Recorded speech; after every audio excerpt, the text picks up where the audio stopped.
that word translates to as the spiral mosque in English. Spiral mosque was built in the year 851, which means it's almost 1,200 years old by now. What's so special about it is back when it was first built, it was considered as the world's largest mosque ever built for over 500 years coming. Now the capacity of that mosque was 80,000 persons per prayer. Now you guys, you see the spiral design of the tower of the mosque, other than the fact that it looks interesting, it actually serves as a purpose. So you know how in Islam, before any prayer started, someone goes out and calls for the prayers, right? Now obviously back in those days, no one had microphones or speakers to do that, but the spiral design of this tower has a special room inside of it for whoever to stand in that room and speaks out. Their voice will be echoed out through the spirals of the tower, and it will be played out very loudly for the entire city to hear the calling of the prayers. Now guys, this is the vlog that I tell you about. Now, I should mention briefly about this historical event that actually happened to our country pretty recently, which was last year, which was the visit of Pope Francis of the Vatican to our country.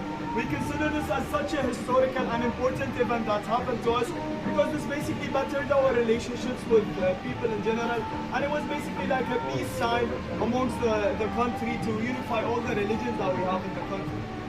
Now guys, I'm going to be telling you a little bit about the nature in Iraq. Other than the mountains and the rivers and the valleys that we have, I'm going to be telling you about the areas that us as an Iraqi nation use for fishing and farming and basically living off those areas. Those areas are called the marshes, and they are basically very large surfaces of water which cover up to 50,000 kilometers squared of the area of Iraq.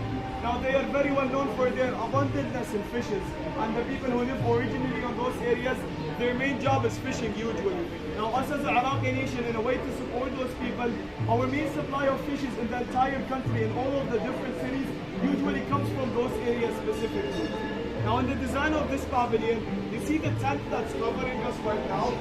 The design of that tent is inspired by the fishing net that those people use, and the idea behind it is that this fishing net is thrown over the map of Iraq to capture all the opportunities that we have in the country, because right now we're found in the opportunity part of Expo. Now guys, I'm going to be ending my tour with the last monument over here, and we kept you the best for the last, because this monument is considered as one of our nation's most cherished and most beloved monuments, because this is the Martyrs' Monument, and it's supposed to represent the lives of all of our soldiers who have fought bravely protecting our country.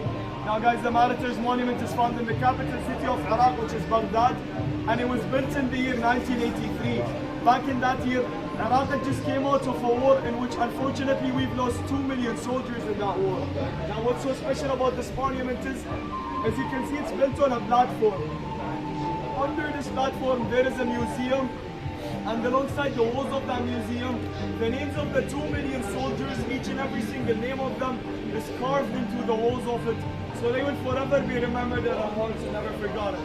Now guys, this sums up the tour that I'm trying to give you. My colleagues over here is going to assist you for the rest. Thank you guys so much for listening. Thank you.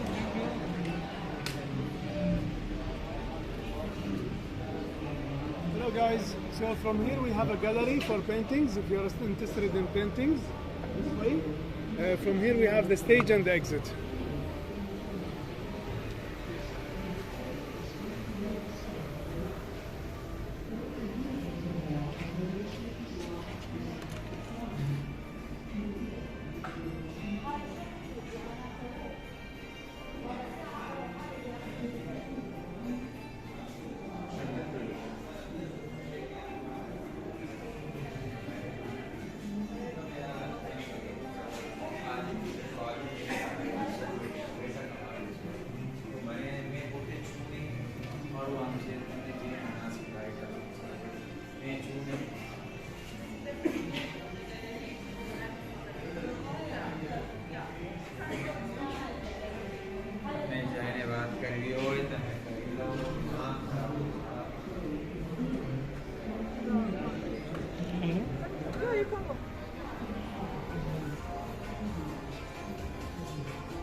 Built on a monumental scale, from palaces to ziggurats, mammoth temples served as ritual locations to commune with the gods.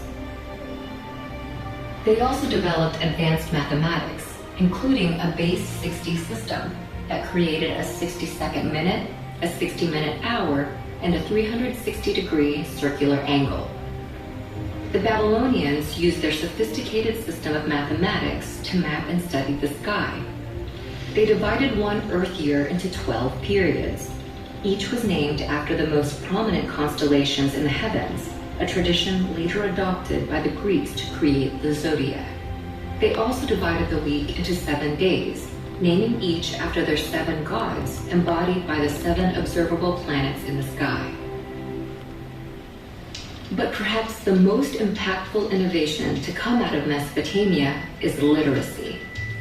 What began as simple pictures scrawled onto wet clay to keep track of goods and wealth developed into a sophisticated writing system by the year 3200 BC. This writing system would come to be called cuneiform in modern times and proved so flexible that, over the span of 3,000 years, it would be adapted for over a dozen different major languages and countless uses, including recording the law of the Babylonian king Hammurabi, which formed the basis of a standardized justice system. But Mesopotamia's success became its undoing. Babylon in particular proved too rich a state to resist outside envy. In 539 BC, the Persian king Cyrus conquered Babylon and sealed his control over the entirety of Mesopotamia. For centuries, this area became a territory of foreign empires. Eventually, Mesopotamia would fade, like its kings, into the mist of history, and its cities would sink beneath the sands of Iraq. But its ideas would prevail in literacy, law, math, astronomy, and the gift of civilization itself. The story of writing, astronomy, and law, the story of civilization itself, begins in one place. Not Egypt, not Greece, not Rome, but Mesopotamia. Mesopotamia is an exceedingly fertile plain situated between the Tigris and the Euphrates rivers. For 5 millennia, this small strip of land situated in what is today Iraq, Kuwait, and Syria fostered innovations that would change the world forever. Inhabited for nearly 12,000 years, Mesopotamia's stable climate, rich soil, and steady supply of fresh water made it ideal for agriculture to develop and thrive. About 6,000 years ago, seemingly overnight, some of these agricultural settlements blossomed into some of the world's first cities. In the period between 4000 and 3100 BC, Mesopotamia was dotted with a constellation of competing city-states. At one point, they were unified under the Akkadian Empire, and then broke apart, forming the empires of Assyria and Babylon. Despite near constant warfare, innovation and development thrived in ancient Mesopotamia. They built on a monumental scale, from palaces to ziggurats. Mammoth temples served as ritual locations to commune with the gods. They also developed advanced mathematics, including a base 60 system.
Time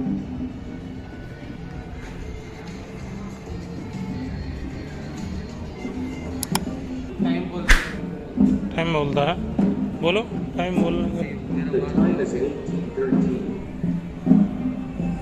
और क्या होता है? What's the time? I'm Opti, the official mascot of Expo Dubai. Time.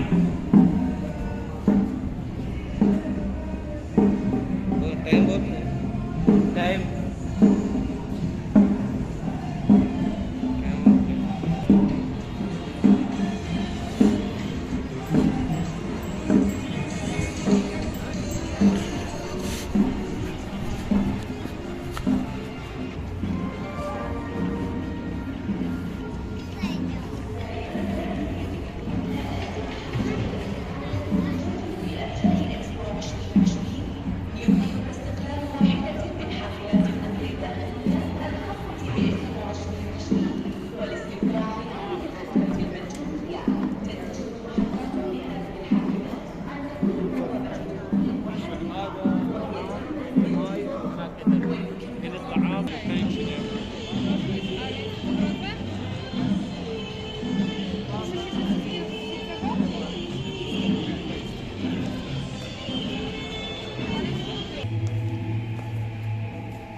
Hello and welcome to Mission Possible, home of the United Nations Hub and Expo.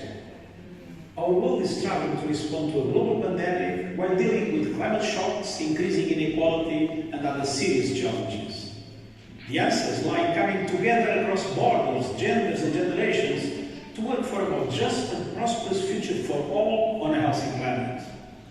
The journey you are about to embark on demonstrates the power that each one of us has to drive change and make a difference. Together, we can make the Sustainable Development Goals in 2030 possible. We all have a crucial role to play. We hope you enjoy the journey and that it inspires you to act. Welcome to Mission Possible.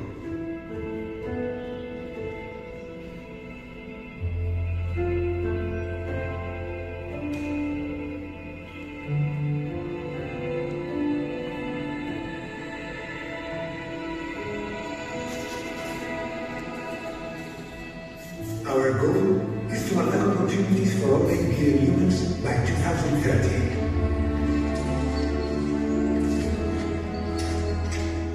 There is much to be done if we want to make it a safer and more prosperous place for everyone.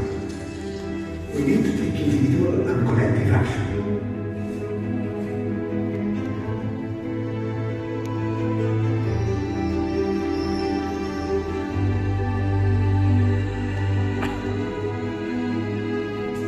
The United Nations has defined 17 Sustainable Development Goals, a global plan that needs every one of us to contribute.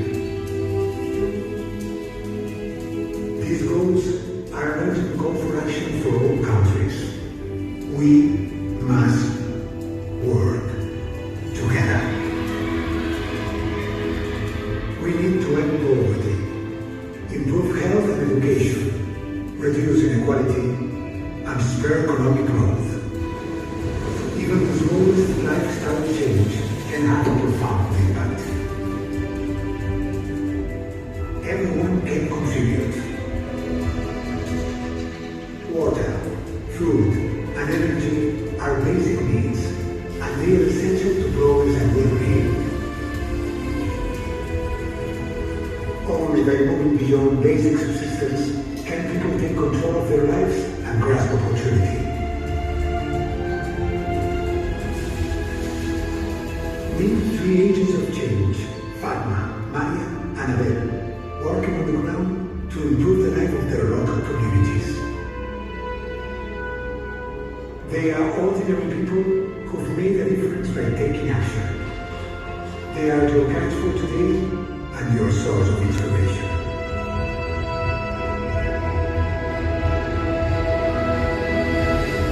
Their stories will encourage you to help in the global mission and to make your own pledge for 2030.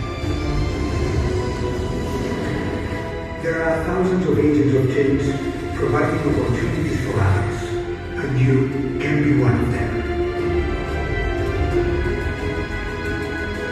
You can play your part. Your journey starts now. This mission is possible.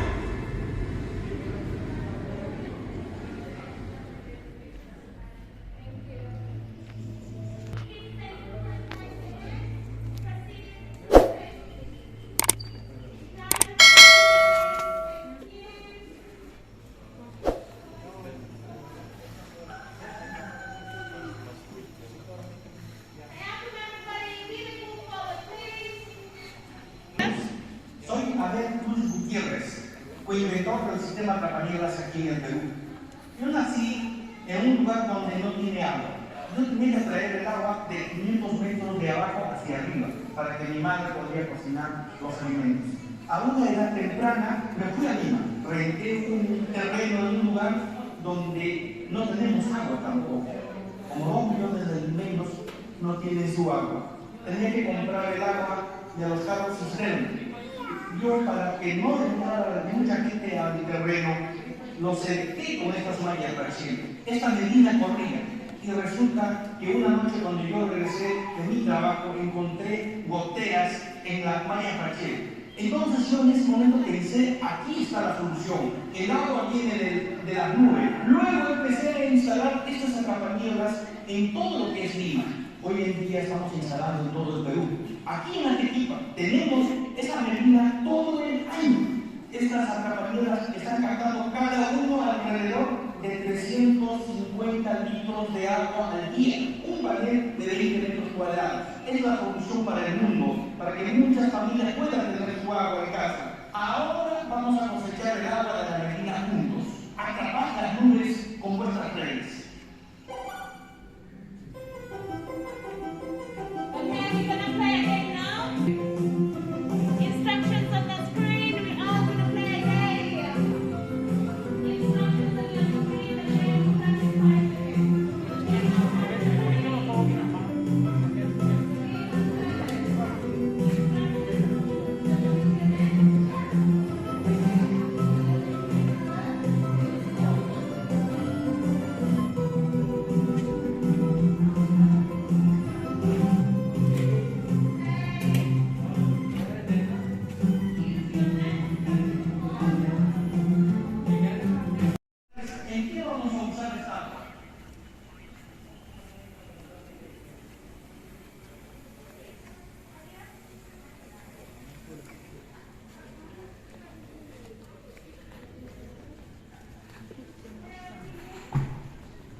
Okay. Personas que se están beneficiándose con el uso del agua de los atrapanieblas. Pongan sus manos sobre la mesa para conocer sus historias.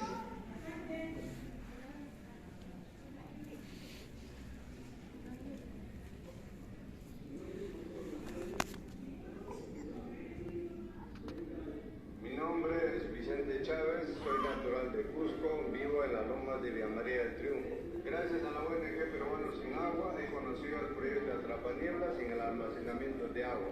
En una zona desértica, cuando he venido hace más de 10 años en la zona donde estoy. Gracias a este proyecto hemos podido nosotros sembrar el bioweb.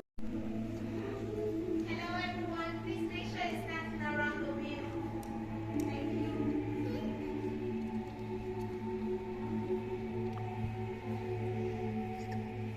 Welcome to Mission Shine everyone.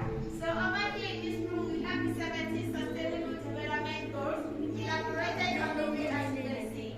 Also, if you take a look around on the walls, you will see that there are projects in the colorful boxes. All these projects match or align with these SDGs of the wheelchair, so that by the year 2030, these goals will be achieved and the society will be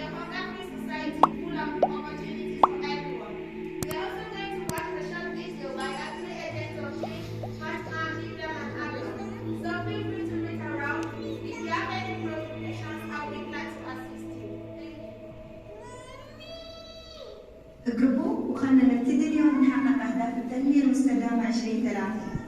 Misión posible, que todos actuemos y seamos agentes del cambio, para que todo el mundo en nuestro planeta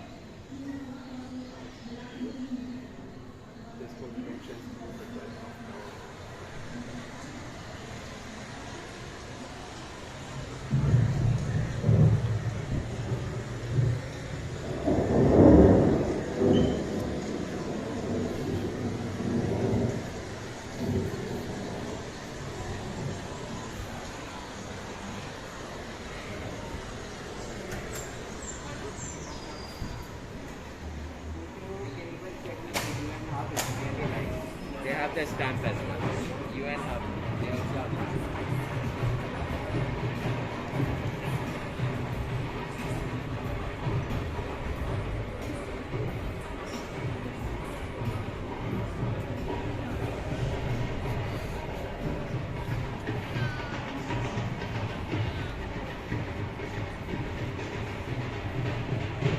another arrangement. Thanks for hanging out. Welcome to Expo.